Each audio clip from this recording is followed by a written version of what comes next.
అందరికీ నమస్కారం అండి. భగవద్గీత 4వ అధ్యాయము జ్ఞానయోగము 34వ శ్లోకము. తద్విద్ధి ప్రణిపాతేన పరిప్రశ్నేన సేవయా ఉపదేక్షంతి తే జ్ఞానం జ్ఞానినాస్తత్పదర్శినః. 34వ శ్లోకం. తద్విద్ధి ప్రణిపాతేన పరిప్రశ్నేన సేవయా ఉపదేక్షంతి తే జ్ఞానం జ్ఞానినాస్తత్వదర్శినః. శ్రీకృష్ణ పరమాత్మ అర్జునుడితో ఇలా చెప్తున్నారు. అర్జున, జ్ఞానము సంపాదించడానికి మార్గం ఏమిటి అనే విషయాన్ని పరమాత్మ ఇక్కడ వివరిస్తున్నారు. ముందు తత్వవేత్త అయిన గురువును వెతుక్కోవాలి. ఆయనకి శాస్త్రాంగ నమస్కారం చేయాలి. ఆయనకి సేవలు చేస్తూ సమయం కొరకు ఆయన పక్కన వేచి ఉండాలి. గురువు ప్రసన్నంగా ఉన్నప్పుడు ఆయనను జ్ఞానం గురించి ప్రశ్నించాలి. అప్పుడు గురువు ప్రసన్నుడై జ్ఞానోపదేశము చేస్తారు. గురువు ఉపదేశములను శ్రద్ధతో వినాలి. విన్నది భక్తితో ఆచరించాలి. ఈ విధముగా జ్ఞానమును సంపాదించాలి. ఇక్కడ పరమాత్మ ఒక విషయాన్ని స్పష్టంగా చెప్పారు. ఈ ఆత్మజ్ఞానం అనేది ఎవరికి వాళ్ళు తెలుసుకునేది కాదు, కేవలము గురువు ద్వారానే పొందదగినది. ఎందుకంటే మనము ఎంత పండితులమైనా, సంస్కృతం బాగా అధ్యయనం చేసినా, శాస్త్రములలోనూ వేదములలోనూ ఉపనిషత్తులలోనూ ఉండే విషయములను సరిగా అర్థం చేసుకోలేము. తప్పుగా అర్థం చేసుకునే అవకాశం ఎక్కువగా ఉంటుంది. గురువు ద్వారానే మనము శాస్త్రములను సరిగా అర్థం చేసుకునే అవకాశం ఉంటుంది. ఆత్మజ్ఞానం గురించి అంటే తనను గురించి తాను తెలుసుకోవడానికి ముందు శాస్త్రము గురించిన అవగాహన కావాలి. శాస్త్రము అంటే వేదములు, ఉపనిషత్తులు, ఇతిహాసాలు, పురాణాలు మొదలైనవి. శాస్త్రముల సాయం లేనిదే మనం మన గురించి తెలుసుకోలేము. మన ముఖం మనం చూసుకోవాలంటే మనకు అర్థం కావాలి. అలాగే మన గురించి మనం తెలుసుకోవాలంటే మనకు శాస్త్ర ప్రమాణం అత్యవసరము. కేవలము శాస్త్రం ఉండి ప్రయోజనం లేదు. ఆ శాస్త్రాన్ని మనకు అర్థమయ్యేటట్టు చెప్పే గురువు ఉండాలి. మందుల షాప్లో మందులు ఉన్నాయి. ఏ జబ్బుకి ఏ మందు వేసుకోవాలో, ఏ మోతాదులో వేసుకోవాలో చెప్పడానికి డాక్టర్ కావాలి కదా. అలాగే శాస్త్రములలో ఉన్న విషయములను మనకు విడమరిచి అర్థమయ్యేటట్టు చెప్పడానికి గురువు కావాలి. గురువు అంటే అంధకారము నుంచి వెలుగులోకి నడిపించేవాడు. అజ్ఞానము అనే చీకటిలో నుంచి జ్ఞానము అనే వెలుగులోకి నడిపించేవాడు అని అర్థము. ఆ గురువులు ఎలా ఉండాలి అంటే గురువుల యొక్క క్వాలిఫికేషన్ గురించి ఇక్కడ చెప్పారు పరమాత్మ. వారు జ్ఞానులై ఉండాలి, అంటే జ్ఞానం సంపాదించి ఉండాలి. జ్ఞానము సంపాదించాలంటే వారు వంశపారంపర్యంగా జ్ఞాన సంపార్జన చేసిన వారు అయి ఉండాలి. గురు సంప్రదాయం గలవారుగా ఉండాలి. ఇంకా వారు తత్వదర్శనులు అయి ఉండాలి. అంటే పరమాత్మతత్వమును బాగా తెలుసుకొని ఉండాలి. తత్వదర్శి కాకుండా కేవలం తత్వదర్శి అని పేరు పెట్టుకొని ఉపన్యాసములు ఇచ్చేవారు, వేదాలను వల్లించేవారు, వేదాంతము చెప్పేవారు గురువులు కాదు. తత్వదర్శనుడు అయి ఉండి తాను తెలుసుకున్న దానిని, దర్శించిన దానిని తన శిష్యులకు అర్థమయ్యేటట్టు బోధించేవారు మాత్రమే జ్ఞానబోధకు అర్హులు. వారిని బోధ గురువులు అని అంటారు. గురువుల గురించి చెప్పిన తర్వాత ఆ గురువులను ఆశ్రయించిన శిష్యులు ఏ విధంగా ఉండాలి అనే విషయాన్ని ఇక్కడ వివరంగా చెప్పారు పరమాత్మ. శిష్యుడికి శాస్త్రములను గురించి తెలుసుకోవాలనే జిజ్ఞాస ఉండాలి, శ్రద్ధ ఉండాలి, నేర్చుకోవాలనే బలమైన కోరిక ఉండాలి. దానికి తగ్గట్టు గురువు పట్ల వినయము, విధేయత కలిగి ఉండాలి. గురువు దగ్గరికి పోయినప్పుడు శిష్యుడు తనలో ఉన్న విషయములను, వినయమును, విధేయతను, శ్రద్ధను గురువు ముందు ప్రకటించాలి. అది ఎలాగంటే మొదటిది ప్రణిపాతము. జ్ఞానము నేర్చుకోవడానికి గురువు దగ్గరికి వెళ్ళిన సాధకుడు ముందు గురువు గారికి సాష్టాంగ నమస్కారం చేయాలి. దానిని ప్రణిపాతము అని అంటారు. గురువుకి సాష్టాంగ నమస్కారము చేస్తున్నాడు అంటే సాధకుడు తనలో ఉన్న గర్వము, అహంకారము, దర్పము, అభిమానము అంతా విడిచిపెట్టినట్టు లెక్క. లేకపోతే గురువుగారి పాదములకు నమస్కరించటము దేహాభిమానం ఉన్నంత వరకు విద్య రాదు. గురువు చెప్పినది తలకెక్కదు.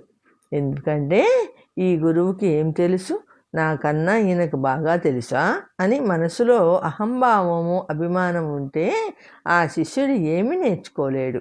కాబట్టి సాధకుడికి విషయము ముఖ్యము, వినయము ముఖ్యము.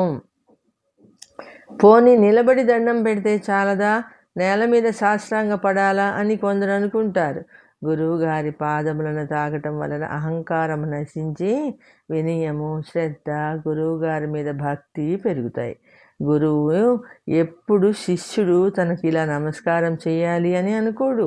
శిష్యుడిలో ఉన్న వినయము, విధేయత, భక్తి, విశ్వాసము, గురువు మీద నమ్మకము ఈ సాష్టాంగ ప్రణామంతోనే తెలిసిపోతాయి. ఇంకా వివరంగా చెప్పాలంటే మానవుడు గొప్పవాడు కావచ్చు, చక్రవర్తి కావచ్చు, గొప్ప అధికారి కావచ్చు, అపరిమితమైన అధికారాలు కలిగి ఉండవచ్చు.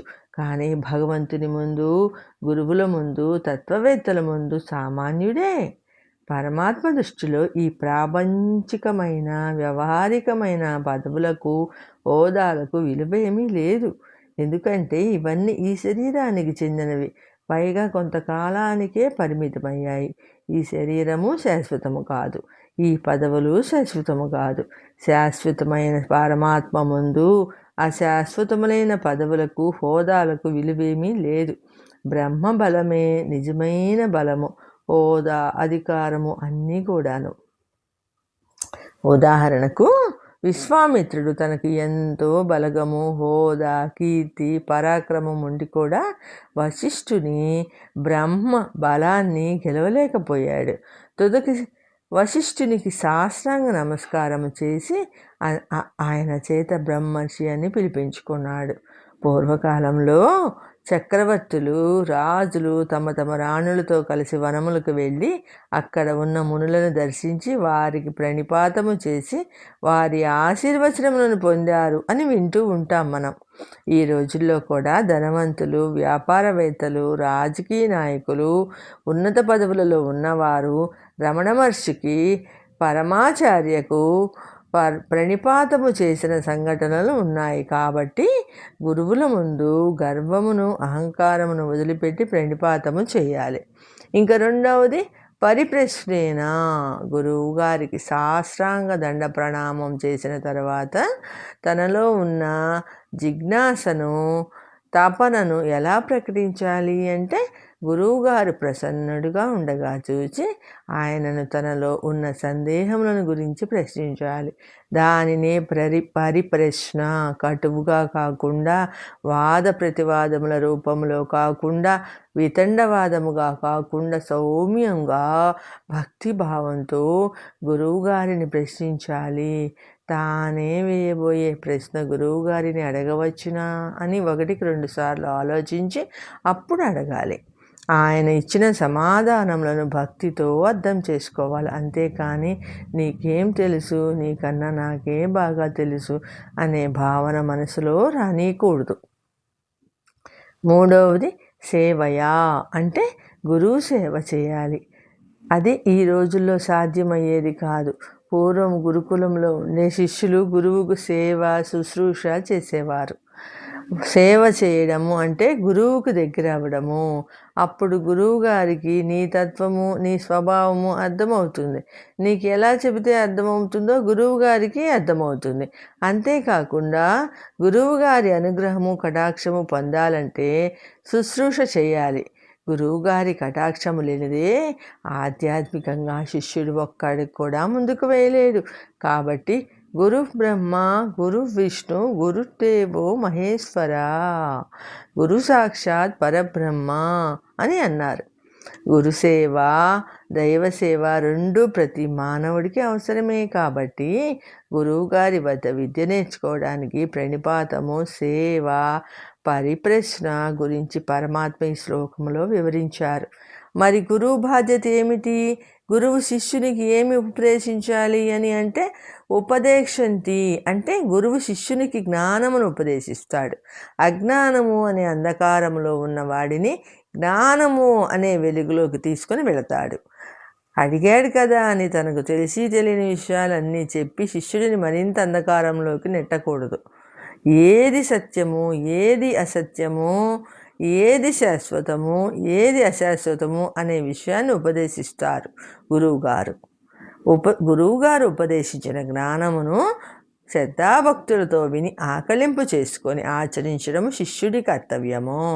ఈ మొత్తం ప్రక్రియను జ్ఞానయజ్ఞము అని అంటారు. ఇక్కడ ఒక విషయం మనం గమనించాలి. ముందు శ్లోకాలలో అర్జునుడు కృష్ణునితో, కృష్ణ నాకు ఏమీ తోచడం లేదు, నా బుద్ధి పనిచేయడం లేదు, నన్ను నీ శిష్యునిగా స్వీకరించి నాకు జ్ఞానమును ఉపదేశించు అని అడిగాడు.